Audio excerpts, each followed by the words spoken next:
Simon, I got a brief introduction for you. Okay, so Simon is the program director of long-term care at Bruyere Continuing Care.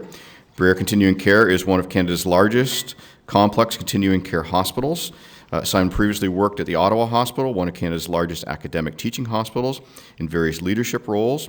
In addition, he was a member of the Provincial Bariatric Advisory Board of Ontario. And he's got some exciting news for us on case costing pilot project that they've been doing at Bruyere.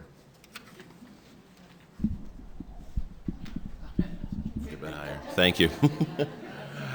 So thanks everybody for coming out today. And talking about financial planning and case costing. So that's exciting. It's like going to your dentist and he says, we're going to have a root canal either today or tomorrow. You're like, yeah, you know what? Either one doesn't sound great. So thank you for coming. So great introduction. Thank you. And I also want to mention the other members of my team as well. Mary-Andre Kadir, she was here yesterday doing our poster presentation, works on our MDS coordinator at Bruyere. The two math gurus, Nora Hoffer and Sophia, that work on our case costing on this pilot project. So let me get started. So the other thing too I want to mention is that this particular project is sponsored by the Centre for Learning Research and Innovation at Bruyere. There's 3 of them in Ontario. One of them is at Bruyere Continuing Care, so they are our sponsor. In addition, this is going through Extra, the Foundation for Healthcare Improvement, and so we're doing that project through them as well. So I just want to make sure I give everybody their accolades. So their story, great picture of our residents, and very typical to the kind of resident we'd have in our home. And for us, why did we decide to embark on this case costing sort of journey? In all seriousness, we got a phone call late on a Friday from our local LHIN asking us to take on a new program. Actually, it's a dialysis program, which we have taken on. And as we were sort of mulling it over, they're kind of saying, well, we need to kind of get an answer pretty soon, and pretty much by next week if you can get back to us. And we were struck by the fact that we didn't really have the right kind of data and information to make that informed decision.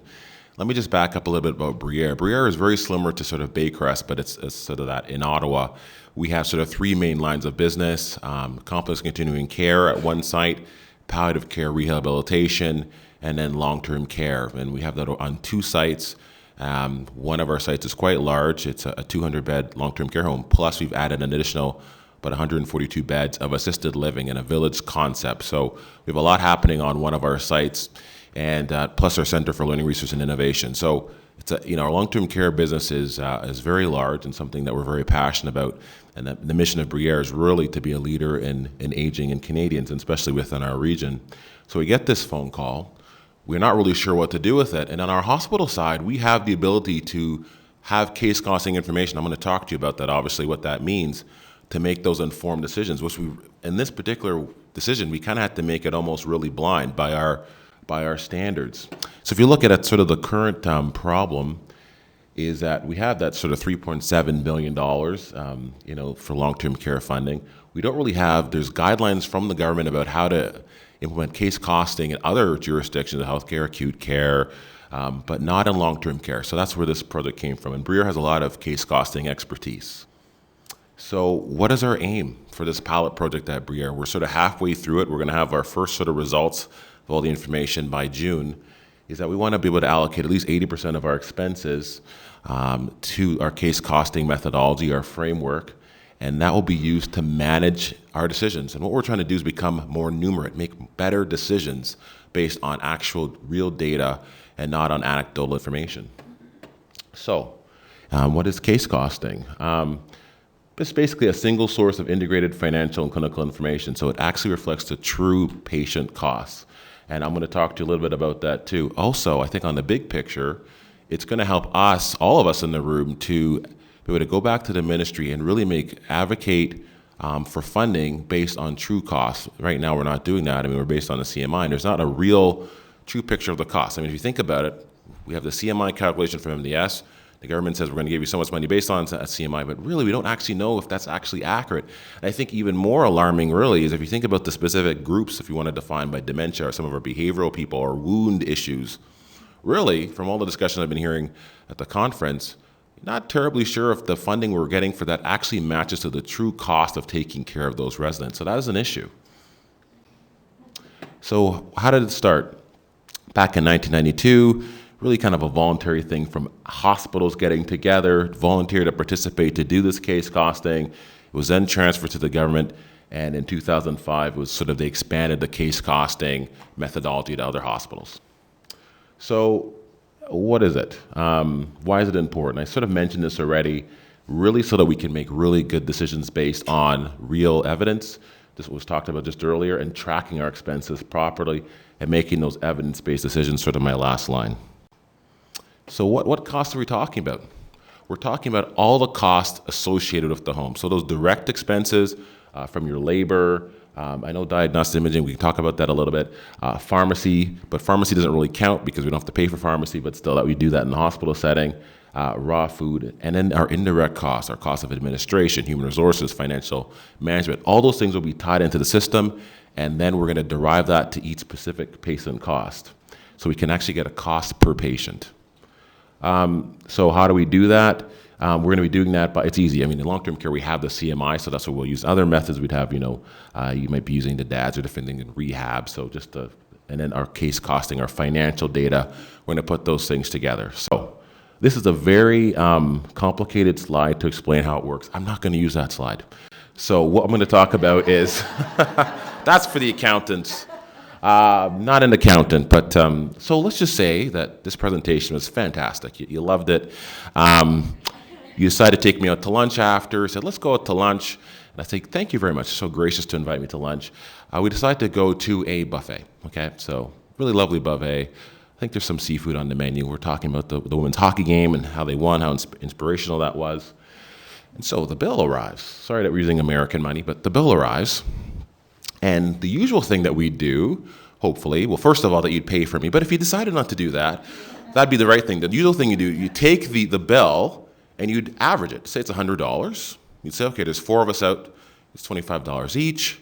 That'd be the usual way to sort of allocate that expense. But maybe the lunch takes a turn for the worse at the end, and somebody decides, no, let's use the case costing methodology to allocate the cost for this bill. So we'll decide to do it by weight. That's the measure we're going to track, okay? So, which is not good for me. Things are turning very negative for me. I'm not happy by this turn of events. Let's go back to the average. So we go by weight. So, I don't know, let's say we ate 100 pounds of food. Maybe I ate 40 pounds of food, I'm not sure. And so that's the average. I ate 40% of all the food consumed at lunchtime, and the rest of the group ate 60%. So now that $100 bill, you're going to multiply it by that 40%. So I'm going to be paying $40 now instead of $25. The average was so much better for me compared to actually that real allocation of expenses, okay? That example is kind of funny, but we're doing the exact same thing right now with our funding from the government. We take the average, we get the CMI, they apply it, just this is the average cost. We really don't actually have a real definition of how much it costs to take care of a dementia resident who's had a lot of behavioral issues, to take care of anybody in our home. And that's a real challenge. So really, if you think about it, we're just taking the costs and we're just spreading them equally over all patients. And then from that, we're trying to figure out how to staff our units, how to fund specialized programs. And if you think about that, that is not a good method to do it. It's kind of ridiculous. And really, that's what we're kind of doing. And people question why we're having challenges within our system to fund things properly. My thesis to you would be that, we don't have enough valid information. And this is a way to help us all internally do that. But I think big picture, help the ministry also to help calibrate the system better. So just to give you a sense, I'm not going to go back to that complicated. I think that makes sense, hopefully. So how are we going to do that? This is our change management framework. We kind of borrowed this from Cancer Care Ontario. What we really want to do once we build our system is that internally, within the first 6 months, we're going to be using this at least once in the first 6 months to make decisions. And then 2 requests within the first year, and then 4 requests the year after. So just for our own internal stuff. And to really track things properly within our system. And I'm going to explain that too. And I think I might have missed that slide, but I'll try to explain it. And then some of our targets, this comes from the case costing methodology that we can track. 80% of our costs in the first year, 90%, 95%. That's how we're going to be tracking things. And then how are we going to make sure that we're doing things properly? Basically, we're just going to make sure that whatever we decide, whenever we get our case costing information for a patient, hopefully it's not a huge difference compared to what we'd get from the CMI. It might be, but that's just a way to make sure that we haven't done things improperly. That's basically what the target measure is sort of saying. So how are we sort of going to be doing this? to validate. So just to let you know where we are in the implementation plan, we've been doing a literature search. We're going to be validating our workload proxy. What's really important is figuring out the workload for nursing. Now, in hospital side, you might have different workload measures. You might have heard of GRASP and other things that people can use to track workload. In long-term care, we don't have those things, really. What we're going to be doing is sort of looking at the admission time, the length of time in minutes, multiplied by the CMI. The CMI does the weighting. Then we could take all the various weightings from all the residents within the home. We add those together. We can figure out the percentage of how much they owe of the bill, the restaurant bill. And we're going to multiply that times all the various functional cost centers. And that will give us the cost of the patient. So what we're really working on now is really figuring out all the various costs, and making a good job that we're tracking the various costs and all the various cost centers. But just roughly to give you an idea. So the weighting is coming from the CMI. So every home has a CMI, and I think every home should be able to figure out the admission time of their resident. And so, yeah, that could be in years for sure. But to say that's how we're going to derive the system, and that's how it's going to work. Now, we're really fortunate at Bruyere. I told you we're a large organization. We have an alternative level of care unit within our complex continuing care hospital that really mimics a long-term care home.